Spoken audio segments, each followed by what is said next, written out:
ডাকাত দলেদের হাতে জিম্মি হওয়া সেই সকল ব্যক্তিদের লিস্ট এবার টিভিতে দেখা মাত্রই চমকে উঠল সার্থক। হ্যাঁ বন্ধুরা, ভিডিওতে লাইক দিয়ে দেখতে থাকুন। যে মুহূর্তে কিনা সার্থক বলতে থাকে যে আচ্ছা বাপি, তুমি এতটা উত্তেজিত হয়ে পড়ছো কেন বলো তো? এটা তো অবশ্যই গভর্নিং বডি বুঝবে যে এদেরকে কী করে উদ্ধার করা যায়, তাহলে এটা নিয়ে তুমি টেনশন করতে গিয়ে নিজের শরীরটা কেন খারাপ করে তুলছো বলো তো? অন্যদিকে সার্থকের পিছিয়ে উনি বলতে থাকে যে হ্যাঁ গো দাদা, এবার তোমার গা হাত পা ঠান্ডা হয়ে আসছে, হঠাৎ করেই কেন এই ডাকাত দলের সদস্যরা এই বাসটাকে হাইজ্যাক করতে গেলো বলো তো? ওদের সাথে কী শত্রুতা? অন্যদিকে যখন কথা বলতে না বলতেই হঠাৎ করেই যখন টিভি চ্যানেলগুলোর মধ্যে যখন সাংবাদিকরা সেই বাসে উপস্থিত থাকা সকল ব্যক্তিদের লিস্ট একে একে নাম বলতে থাকে, ঠিক সেই মুহূর্তে স্রোতস্বিনী নাম শোনা মাত্রই সার্থক বলতে থাকে যে বাপি, আমি যদি খুব ভুল না হয়ে থাকি এক্ষুনি স্রোতের নাম বললো না? অন্যদিকে কথা বলা মাত্র সার্থকের বাপি বলতে থাকে যে হ্যাঁ হ্যাঁ। অন্যদিকে আবারও যখন আর ভালো করে সার্থককে স্রোতের নামটা দেখতে পায়, ঠিক সেই মুহূর্তে সার্থক বলতে থাকে যে সর্বনাশ করেছে। তার মানে কাল রাতে স্রোত আমাদের কাউকে কোনো কিছু না জানে আমাদের সকলের কাছ থেকে অনেকটা দূরে চলে যাওয়ার জন্য ও টিচার্সদের সঙ্গে ক্যাম্পেইনে চলে গিয়েছে এবং এতে করে ও জিম্মি হয়ে পড়েছে।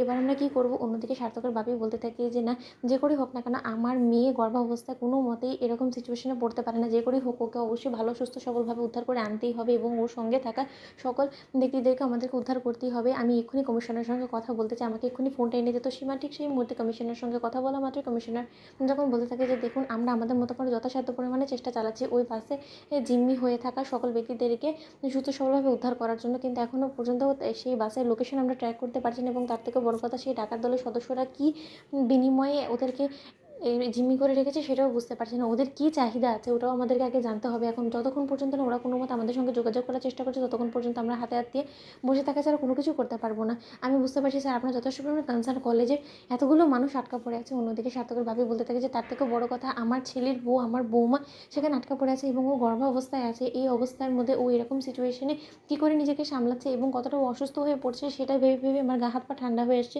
অন্যদিকে এই কথা বলা মাত্রই যখন স্রোত চিৎকার চেঁচামেচি শুরু করে দেয়, ঠিক সেই মুহূর্তে ক্রান্ত বলতে থাকে যে একদম চিৎকার চেঁচামেচি করার চেষ্টা করবি না, তাহলে এখানেই জ্যান্ত পুঁতে রেখে দেবো। বড্ড বেশি তুই চিৎকার চেঁচামেচি করছিস তো দেখছি।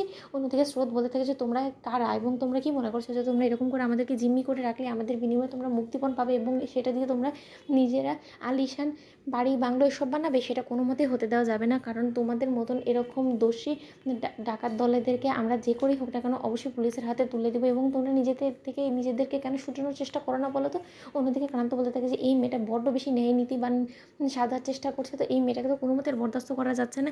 একে আর কোনো মতেই রাখা যাবে না, যত শীঘ্রই সম্ভব একে সরিয়ে দিতে হবে, নয়তো বা একে কোনো মতেই চোখ থেকে সরানো মাত্রই যে কোনো সময় এখান থেকে পালিয়ে যাওয়ার চেষ্টা করতে পারে। অন্যদিকে যখন এই কথা বলা মাত্রই স্রোতের দিকে ডাকাত দলের সদস্যরা ওকে মারার জন্য তেড়ে যায়, ঠিক সেই মুহূর্তে স্রোতের প্রিন্সিপাল বলতে থাকে যে ওকে কোনো কিছু করো না, ওর ভুল হয়ে গেছে। স্রোত তুমি বলে চুপ থাকো না, ও গর্ভাবস্থায় আছে। তোমাদের লাইক সেটা সাবস্ক্রাইব করতে ভুলো না।